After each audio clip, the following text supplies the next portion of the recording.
ठुकरा के मेरा प्यार मेरा इंतकाम देखेगी। ठुकरा के मेरा प्यार मेरा इंतकाम देखेगी।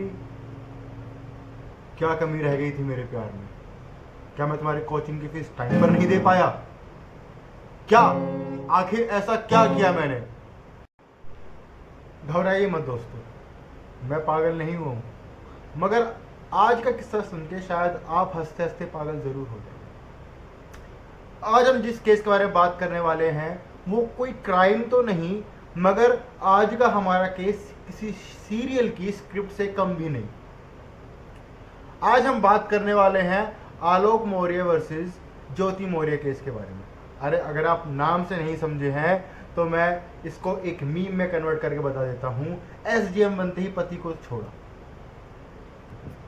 नमस्कार दोस्तों, मेरा नाम है नितेश कौशिक, आप देख रहे हैं वर्सटाइल एडवोकेट। चलिए शुरू करते हैं।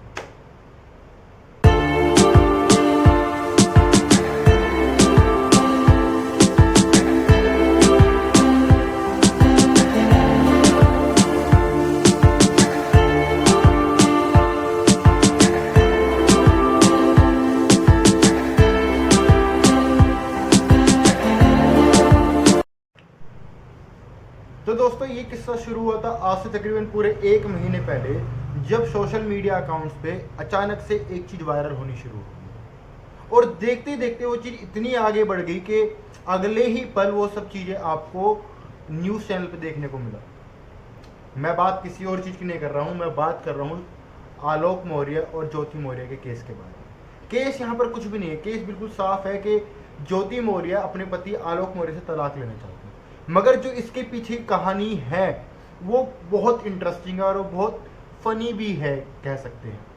बताया गया कि ज्योति मौर्य जो अब से कुछ समय पहले एसडीएम की पोस्ट पे नियुक्त हुई थी, अपने 16 नंबर के रैंक पे आने के बाद वो एसडीएम की पोस्ट पे उनको नियुक्त किया गया था, और रैंक पे आने के बाद, एसडीएम की पोस्ट पे आने के बाद उन्होंने अपने पति आलोक मौर्य से डाइवोर्स की पिटीशन फाइल की है।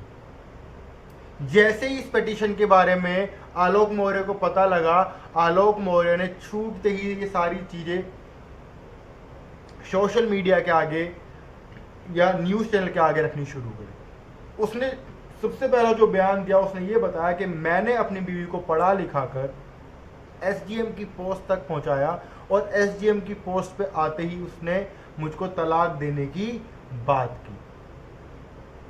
अब इस चीज को सुनने के बाद हर कोई इंसान सोचेगा कि अरे ये कैसी बात। एक पति, जहां एक इंसान जो अपनी बीवी को पढ़ा लिखा कर एक अच्छी पोस्ट पे ले जाना चाहता है, इस 21st सेंचुरी में जहां लोग एक दूसरे का सपोर्ट नहीं करते हैं, जहां पर रिश्ता निभाना अचानक बहुत ज़्यादा मुश्किल होता जा रहा है, उस 21st सेंचुरी के अंदर एक पति ने अपनी पत्नी को पढ़ाया लिखाया, उसके सारे खर्चे उठाए और उसको उस पोस्ट तक पहुंचाया जहां पर वो पहुंचना चाहती थी, और उस पोस्ट पे पहुंचने के बाद उसको बदले में क्या मिलता है?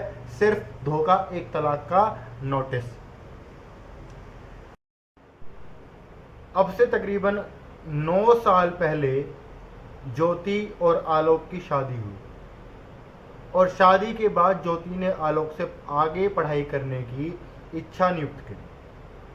जैसे ही आलोक को उसकी इच्छा के बारे में पता लगा, आलोक ज्योति को लेकर प्रयागराज की तरफ आ गया।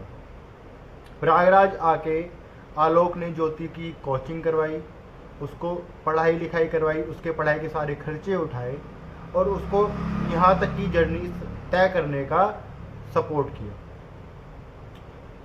अब आलोक का दावा ये है कि ज्योति, जो कि फिलहाल एक एसडीएम की पोस्ट पर है, उसने आलोक का फ़ायदा उठाया है और जैसे ही उसको एसडीएम की पोस्ट मिली वह आलोक से पीछा छुड़वाना चाहती है।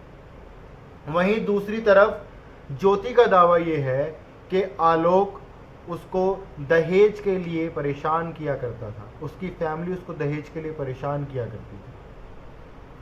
कितनी बार पहले भी आलोक ने और उसके घर वालों ने ज्योति से दहेज की डिमांड की है, पैसे मांगे हैं।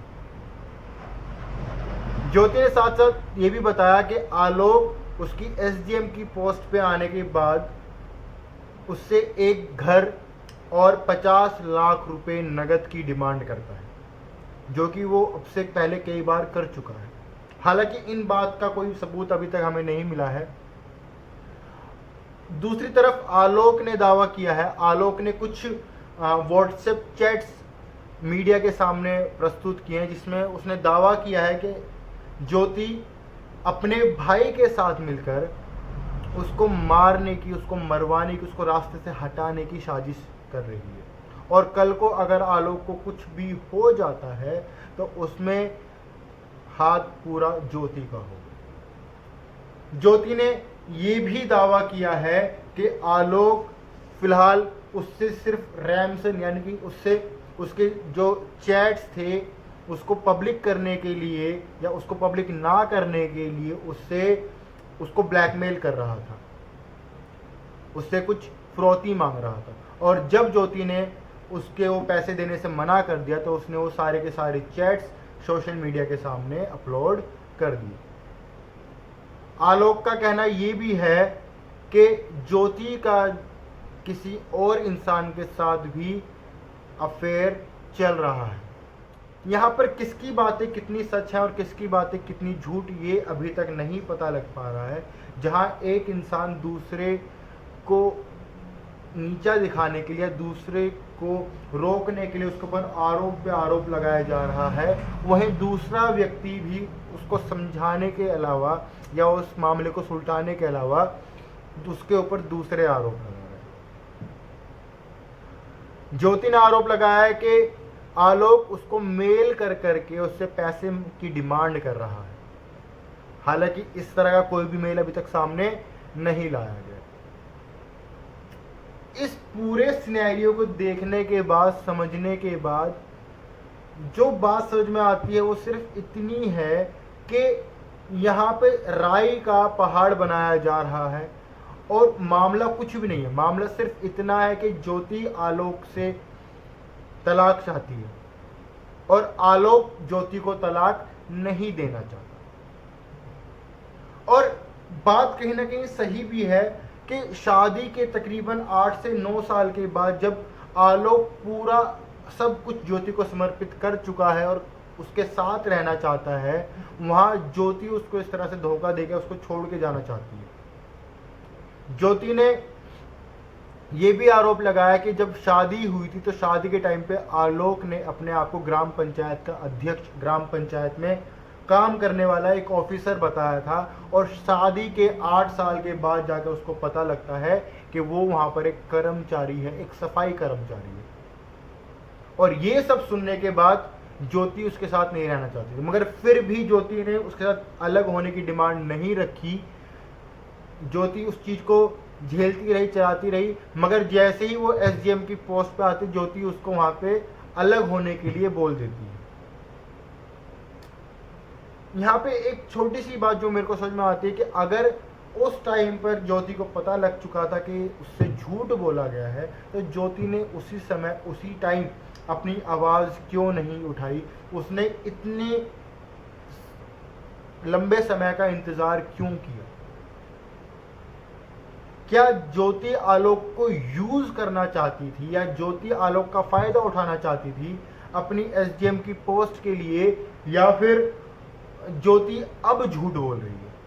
ये एक दो तरफी बातें सामने रख देता है। जहां ज्योति अब ये बात सामने रखती है कि आलोक के परिवार वाले या आलोक उससे दहेज की डिमांड किया करते थे, उसको दहेज के लिए परेशान किया करते थे, तो ये बात ज्योति ने अब से 8 साल पहले क्यों नहीं बताई?